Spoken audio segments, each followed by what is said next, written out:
Detective Comics, starring Batman, with Robin the Boy Wonder.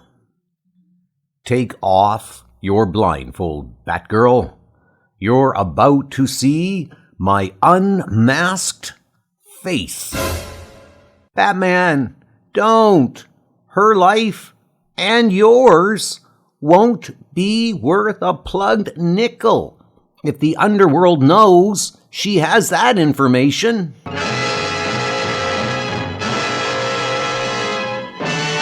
true, false face of Batman. Batman, with Robin the Boy Wonder. I can hardly believe it. Bruce Wayne's face. Batman's really taking Batgirl, whoever she is, into his confidence.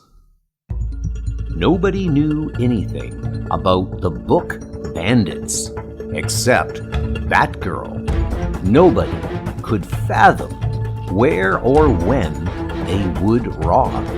But the dominoed Daredevil. Nobody was able to identify the mob's mastermind except the chic crime fighter. Yet, when the time came for Batgirl to put the book gang out of circulation, it could be done only by having her look upon the true false face of Batman.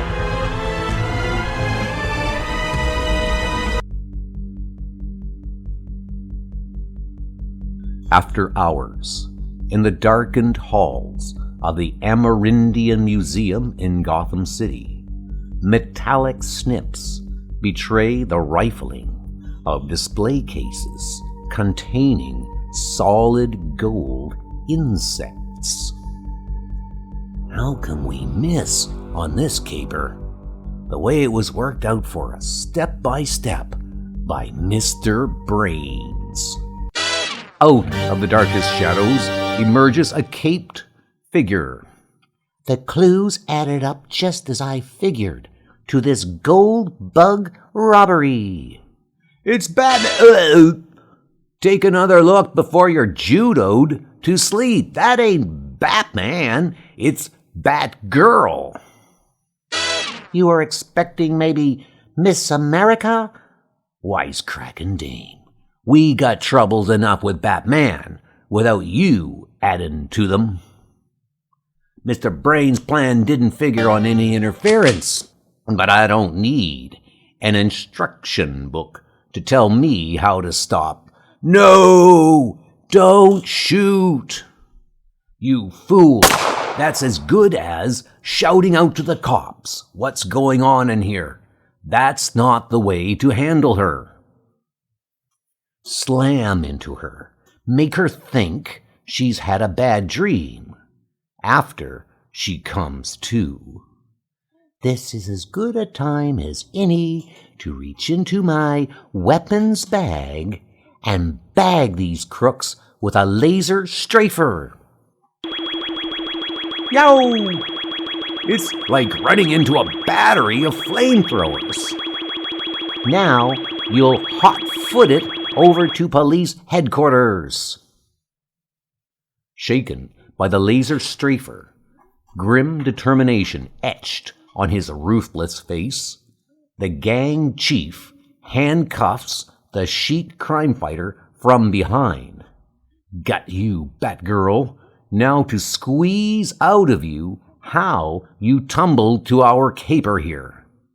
Talk, or I'll squeeze and twist those arms until, Batman and Robin. They all must be working together. Sight of the Caped Crusader and Boy Wonder adds to Batgirl's sudden surge of energy. Neato, Batgirl. You ought to call that your Bat-Back breakaway flip.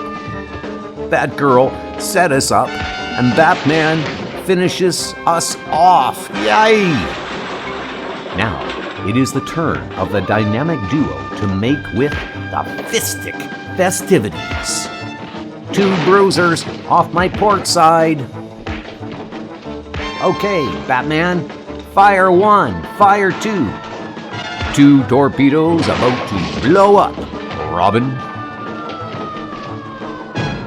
All right, finishes this one, leaving this one left. And when the fighting is finalized, Nice going, even if one of the crooks managed to slip away. huh? Which one? The man I treated to my bat-back breakaway flip. But tell me, Batman, how did you know these crooks would be here? We were on our nightly patrol, Batgirl, when our Batmobile's instruments picked up a gunshot and tracked its source. Your turn now. How could you possibly have known beforehand that the museum would be robbed of its golden insect exhibit? I have mine own, secret sources of information, Batman. And just as you deduced conclusions from known facts, so do I. Speaking of secrets, I have a surprise one I'm going to unravel for you. But first, I must call Commissioner Gordon on the hotline phone in the Batmobile to cart off these crooks. You and Robin guard them to make sure nobody else gets away, Batgirl. What surprise does Batman have in mind? It'll be a surprise to me, too. Later, outside the museum, after the police have come and gone. Well, this blindfold is just a precaution, you understand? My surprise is in the Batcave, which Robin and I prefer to keep secret. Naturally. Something in the Batcave? A surprise for Batgirl? What's Batman up to? As the Batmobile pulls away from the Amerindian Museum. To tell Batman how I really learned where those crooks were going to rob tonight would have betrayed the fact that I am Barbara Gordon, daughter of Gotham City's police commissioner. In my everyday identity, I'm the head librarian of Gotham City Public Library. Everybody thinks of me as a plain Jane, a colorless female brain. Just this afternoon, when I was filling in for one of our counter girls who was sick, I'm returning this book, ma'am. The Counterfeiters by Andre Gide. Why, that's odd. Today's newspaper carries an account of counterfeit money plates stolen last night. And this man, named Paul Crowell, returns a book about counterfeiters. Yesterday, this man Crowell returned A Crock of Gold by James Stevens, and the previous night, an armored truck transporting gold was robbed. Is this just a coincidence, or? I began checking back in our files. 2 days ago, Crowell returned The Merchant of Venice, the day after a wealthy businessman from Venice was robbed of a fortune in jewels. And how about this for a coincidence? Each of the books Crowell borrowed this week has also been taken out and returned a day later by a John Hart. It seems to add up to a criminal master plan going on between Crowell and Hart. A few moments later, as Crowell checked out another book, Edgar Allan Poe's The Gold Bug, the same book John Hart returned earlier today. The pattern is holding up. But what sort of crime does the gold bug forecast? This must be it. An exhibition of gold insects found in some Inca ruins in South America. Opening today in the Amerindian Museum. Bug is the popular term for insect, so gold bug equals golden insect. That night, in a library closet, which I had converted into my secret Batgirl dressing room, I donned my costume. I bring down the rolled brim of my beret, roll up my boot flaps, reverse my skirt to form my cape, turn my handbag inside out to become my weapons bag. Then I was away on my bat bike. These last few weeks since I made my Batgirl debut have been all too dull. I've been itching for a slice of bat action, and this is it. As the Batmobile brakes to a stop, her reverie ends. We're inside the Batcave, Batgirl. Ready for that surprise? Ready and curious as can be. Okay, Batgirl, take off your blindfold. You're about to see my unmasked face. Batman, don't! Her life and yours won't be worth a plug nickel if the underworld knows she has that information. Wait, what am I so worried about? Batman has been in a spot like this many a time, and it's always be a disguised face under the mask. I wonder who he's going to be this time. Bruce Wayne's face. He's really taking Batgirl, whoever she is, into his full confidence. I can hardly believe it. As a matter of fact, I don't believe it. Batman wants me to think he's Bruce Wayne, only I know he isn't. Those traces of wax on his face, that dye on his hair, shows he made himself up to look like Bruce Wayne. But why? Now that I've shown you who I am, how about letting me in on your secret identity, Batgirl? That'd be too easy for you, Batman. I'd rather challenge you to use your extraordinary deductive abilities to find out my identity. As Batgirl asks to be returned to the Amerindian Museum. Batman signaling me not to speak. What have these two cooked up between them? Batman didn't reveal his secret identity to me, so why should I reveal mine?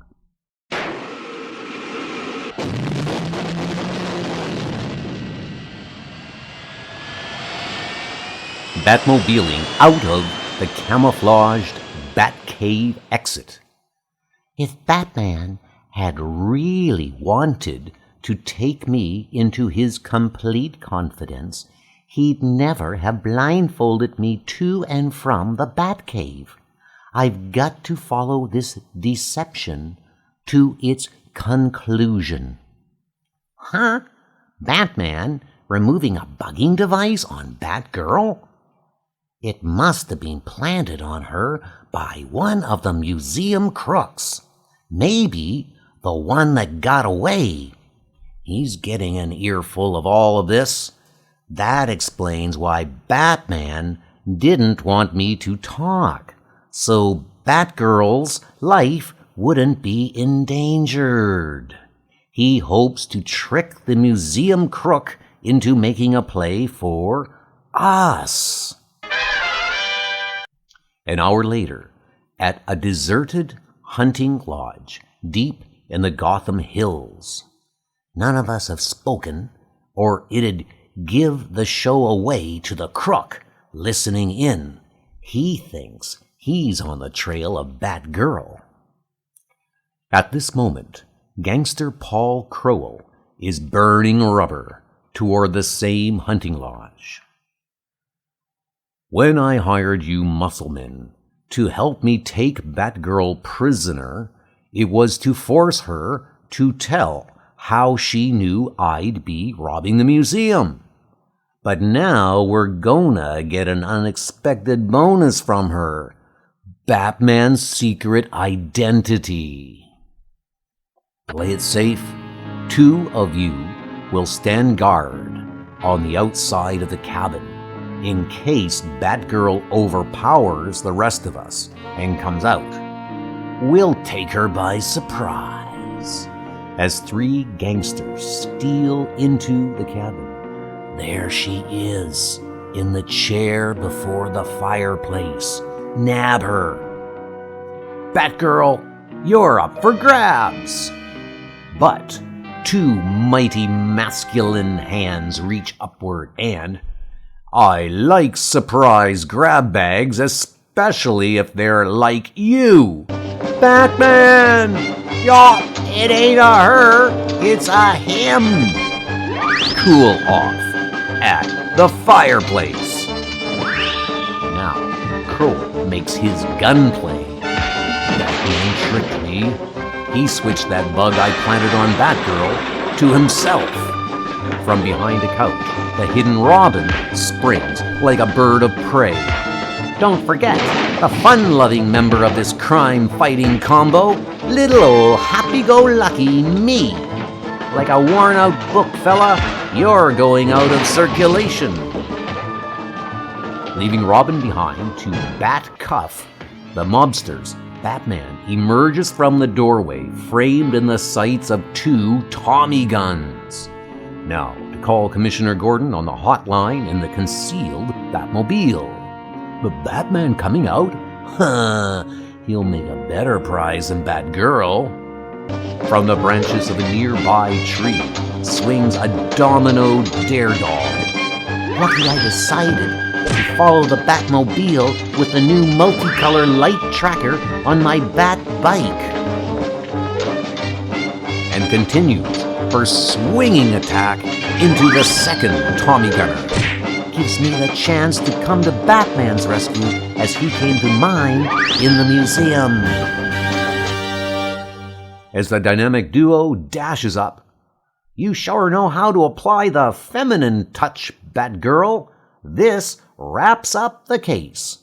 Not quite, Robin. The mastermind who planned those robberies is still at large. Mastermind? What do you know that we don't, Batgirl? I can't tell you more without, revealing my source of information. Okay, then let's see what we can get out of the men we captured. Minutes later, Paul Crowell is pouring out his story. I'm spilling what I know, hoping the law will go easier on me. A guy calling himself Mr. Brains telephoned me, offering to mastermind a robbery, a day for me and my gang. He said he wouldn't contact me again. I was never to see him, so as to protect his real identity. Each day, I was to go to the main Gotham library, take out certain books he listed for me. Inside them, I would find robberies blueprinted by means of keywords he underlined with a special chemical. Nobody can see the chemical unless he wears these special tinted glasses. I mailed Mr. Brains his share of the loot to a general post office number. What bugs me is how Batgirl and you two caught wise to what we were doing. We never, reveal our source of information, Crowell. Later, in the Batcave. Now that we're alone, spill what you know, Batman. Why did you risk letting Batgirl see you as Bruce Wayne? It was hardly a risk with a clever girl like she is. I showed her Batman as Bruce Wayne only to convince her he's the one person Batman cannot be. Look, you see this wax and hair dye I put on when I left you and Batgirl in the Amerindian Museum to phone the commissioner? Batgirl saw them also. I disguised myself to look like Bruce Wayne because I counted on her, figuring if I were really Bruce Wayne, I wouldn't need a disguise. Wow, that's pretty smart thinking on both your parts. By noticing the traces of wax and hair dye, Batgirl would realize something was wrong, that I was doing this for a purpose. She caught on by keeping her mouth shut and not blurting out my name. And you think that mysterious mastermind will show up at the library tomorrow with his next book crime? Yes, because I persuaded Commissioner Gordon and the press to hold off announcing our capture of the gang Mr. Brains worked through. One last question. How could you be sure that Crowell wouldn't follow us into the Batcave while Batgirl was wearing the bugging device? Because I jammed its signals the same way we jam any bugging device on the Batmobile when we suspect a tracker has been put on it. Later, I shut it off so Crowell could follow us. Next day, in the Gotham City Library. I'm returning this book, miss. This man is John Hart. I'm to buzz Miss Gordon in her office, where Batman and Robin arranged to be waiting as soon as he appears. In answer to the concealed buzzer, mind if I have a look at that Moon and Sixpence book? I happen to know there's an exhibit of rare British coins, including sixpence, in the Ambassador Building tonight. What's the meaning of this? Just as I thought. It's all laid out here. How to steal those English coins. You can't possibly prove I had anything to do with whatever you see in that book. We have no proof, John Hart, so I took the precaution of getting this search warrant. Robin and I are going to check your home for your share of the loot Paul Crowell mailed you. Got to get out of here. When you leave here, Mr. Brains, it'll be in the arms of the law. He sure dreamed up a tricky scheme, Batman. I just wish I knew how Batgirl tumbled to it. We must respect Batgirl's ways and means, Robin. It's enough for us to know she has them. Some evenings later, in response to a dinner invitation from Police Commissioner Gordon. And so, Batman wanted me to tell you that he borrowed your face, Bruce, to help him preserve his real identity. Well, I'm always glad to be of help in any way whatever to Batman. If I should ever get the notion to find out Batman's other identity, the first name I'll scratch off the list will be Bruce Wayne.